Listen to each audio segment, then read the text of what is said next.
Well, this is what my truck looks like on a day when I'm going down to do some work on my oyster cages. I've got some of the cages that sit on the bottom like that. Bring along plenty of line, empty bag, and an empty cage, just in case may need to put out another one or something when I'm sorting them out. Sometimes I need to spread them out a little bit better.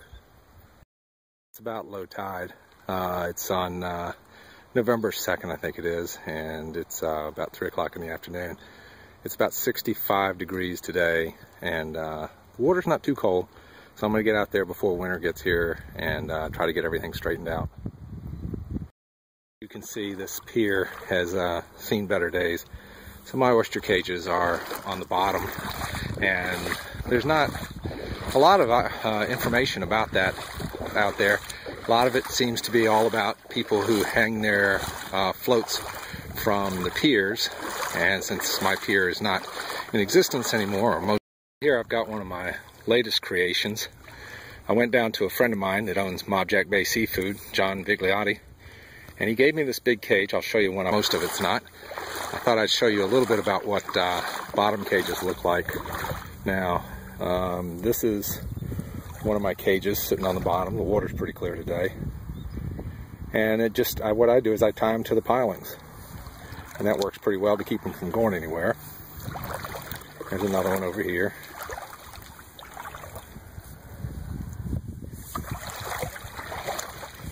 Here's one of the double-decker cages that I've been buying, and these are working really well. They've got some nice legs on the bottom that keep them up off the bottom about 6 or 8 inches, and the oysters like the flow of the water all around them better. This one has a lot of, I don't know, some kind of brown seaweed that grows on them all the time. I'm going to reach down here and pull some of it off, because anytime you can increase the flow of the water around your oysters, the better they're going to grow, the happier they're going to be, because that's how they get their food, with the water flowing through there. And you can see that brown, whatever it is, grows all over the place. Now, I've been out here a little earlier, and I'm sorting out my oysters, and here's one of those bottom cages that you just saw, and you can see the legs on it don't sit very high, but it is there. And I've been sorting them out, and I'm taking, I'll probably fill up this 5-gallon bucket full of the larger ones, and I'm going to take and put them into a separate cage that I'm going to put over the side of a pier that I use, where I can keep them during the winter. Because certainly if you were here, you would not want to walk out in the water to come get them when it's January, February, March, and the water's really cold. One of the things that I do is I use 5-gallon buckets full of cement, and I think it's about 60 or 80 pounds of cement I put in them, and I put a stainless steel eye bolt in there and usually tie a rope to them or a chain. And you can see that the wild oysters are just taking over on those buckets anywhere there's an opening. Now, sometimes when I get an oyster that dies in the bags or in the cages, what I'll do is just throw the empty shells into these buckets so that it's not here on the bottom where it might cut somebody's foot. Oyster shells will give you one of the nastiest cuts out there. Them and our friends the barnacles will really slice you open, and it has some kind of weird bacteria in it that keeps it from healing very fast. So anyway, all of my cages I tend to close up with cable ties, and you can get this for about, I don't know, I think it's about $8 or something at Walmart, and it's got all different sizes cable ties. I really like the little bit larger ones that I can use, and I just close everything up with that. These cages come with some bungee cord and a hook type of arrangement that they put on there. Let's see if I can show that. It's right down here, and that's pretty nice, but I don't trust it sitting over the winter with winter storms and things like that. One of the things on these cages is that you have to have your oysters in the bags, and you can see this is a bag with smaller openings. These are about medium-sized oysters. They really could go in a larger bag. I just don't have one right with me right now. And this is a bag that I really like. I buy these from Chesapeake Bay Oyster Company, and you can see it's got large openings in there. And I also get these cages from Chesapeake Bay oyster company, and they're really good. Go up to Farmers Market up there in it's a town called Irvington where we are, and they have these cages, and they're really neat. Let me see if I can turn one up on its side here so you can see what it looks like, because these are really great. Found these, I guess, 2 years ago, and if you look at it, it's got a bunch of seaweed and everything, but it's really a double-decker. And I've got a bag here on the top and a bag here on the bottom, and these are the legs that are, I don't know, what's that, about 6 inches long or whatever. And it's got ones that run down the sides of it here, the legs and everything. So it sits up off the bottom very nicely and works well. And for my purposes, as long as I got these pilings, I tie one end of the cage to the post here of the old pier, and then I anchor the other one to a 5-gallon bucket full of cement there, and that kind of keeps them there. As a wise man once said, to learn about oysters, I had to kill a bunch. And I tried the floating rigs out here, and as you can see, I've got a wide open area in front of me, and the waves would come in and just move them around, break them free, and things like that. I lost a lot of Taylor floats. I lost a lot of flip floats before I finally figured out that I had to give up having floats and go to bottom cages. I'm going to walk out here in just a second. Went up on land so you can see what it looks like. And it actually holds 6 bags of oysters. Does a very nice job. And with 6 bags, it isn't going anywhere. I put some cinder blocks down on the bottom, tied it to the cinder blocks, and put it in there, and 6 bags is great. Now, to get even a little bit more oysters out of this rig, I put 2 of those bottom cages with wire ties to the top of it, so they're sitting up there. And as you can see, they're right on the surface, so we're getting a little wave action coming through, kind of moving around, lots of flow for the oysters. The cage isn't too mucked up with seaweed and stuff.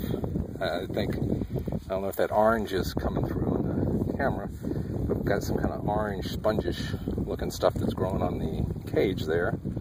Kind of weird, but that's there. And these are wire tied down.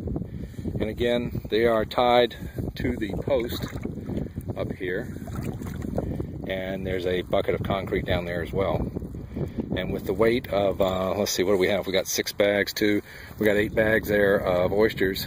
This isn't going to go anywhere. And it's out here. This is about as low as the tide gets right here. And it's about 3 feet deep now at low tide. See, we're out about, I guess, 150, 200 yards off of the breakwater there. Here's the houses. And we're going to walk on in here and take one more look at these cages. Now this oyster cage has all the stuff on the side of it, and it's kind of mucked up. So I'm going to clean that up, clean this one up a little bit more, and put this cage back in the water down on the bottom. I cleaned it up a little bit and pulled some oysters out of it. And here's an example of how the cages are tied around the pilings. And that's it for this. I add one more thing before I go from this location.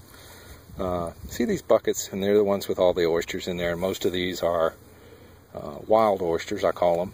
They're diploids, and they're the ones that have come along on their own naturally and just latched onto some old shells that were in the tops of those buckets.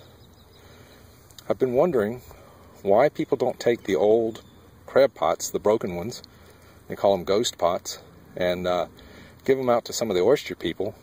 We fill them up with old oyster shells and put them like out in locations like this, and just let the natural oysters strike onto them, and the spat or whatever they call them come floating by, latch onto those shells in an old crab pot, and start kind of a mini oyster reef. So if anybody from Vims is ever watching this, maybe you can take an idea and spread it around, and we can start some oyster reefs. Looked into maybe building one of those domes that they have, the oyster domes, and they're hard to do and they weigh a lot, so that wouldn't work. But I just thought that was a cool idea to have some old crab pots recycled full of oyster shells and become a mini oyster reef. The location where I'm at is pretty nice because it does have a couple little drainage ditches and things that come out, and in fact this road has this drainage ditch that comes along beside it, and it does offer me the, I guess, the algae and things that come out of that drainage ditch, and they come out here, and the oysters being a big filter will filter all that out, so that makes this area really nutrient rich. But we get a lot of oysters and a lot of barnacles, unfortunately, growing out here. Speak of the devil, look at that. There's an oyster cage right out here. I'm sorry, crab pot. To be an oyster cage, but I think I'm going to throw this in the back of the truck and take it home.